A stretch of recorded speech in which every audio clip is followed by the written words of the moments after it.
and welcome back to part 2 of Code Light.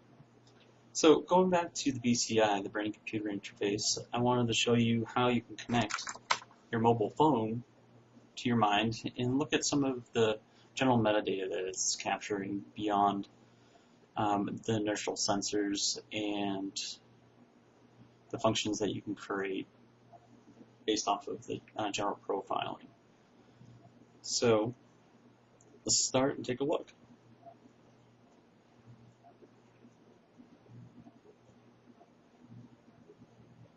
Great.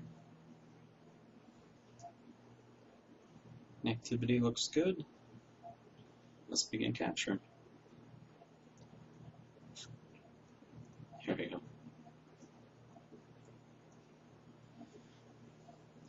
So, as you can see, you have a full 3D view of my brain. As long as I'm concentrating, it won't actually lose the connectivity, because what I'm doing is I'm creating a lot of excess noise. So that's why it says low contact.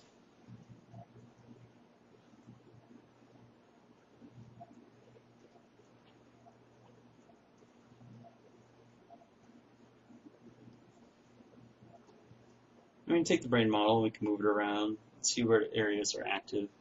Again, this isn't a full 32 node or larger, it's only a 9 node sensor, so it's only going to be looking at particular areas of the brain. But some of the statistics that we can take a look at are on focus, interest. See the spike there.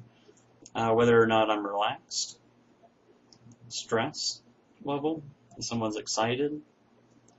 And you can capture all that data in real time and provide a full-on graph for it. So what does that mean for the general market?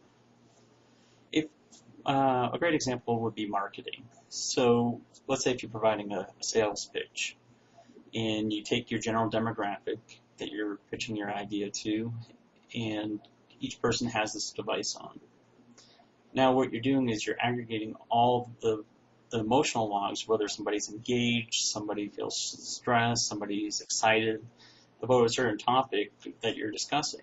You put a video camera in the same room as the person that's doing the presenting and the people that are just watching the demonstration, and you're getting that raw data feed.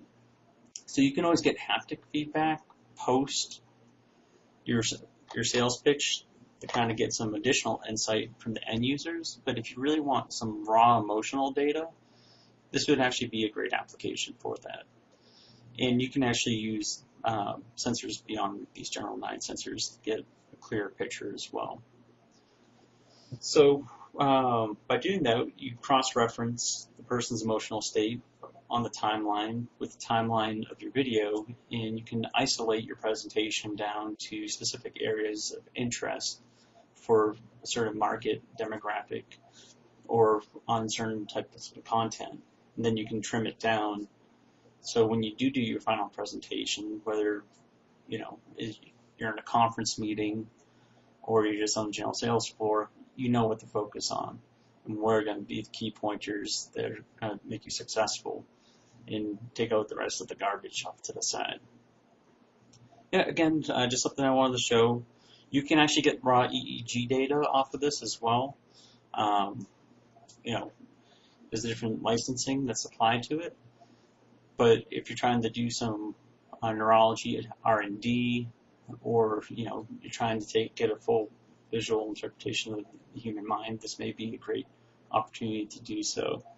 The BCI is a lot cheaper than what you pay for a general EEG machine, which can range between $10,000 to $50,000, depending on the equipment, what you end up ascertaining with it. This in itself, with the general licensing, you're probably looking around $1,000 max. So that's with the tailored software, the monthly licensing, the equipment, the installation, the configuration. That's substantial savings in itself. So I really hope you guys enjoyed this presentation, and if you have any questions, feel free to reach out. Thank you for your time.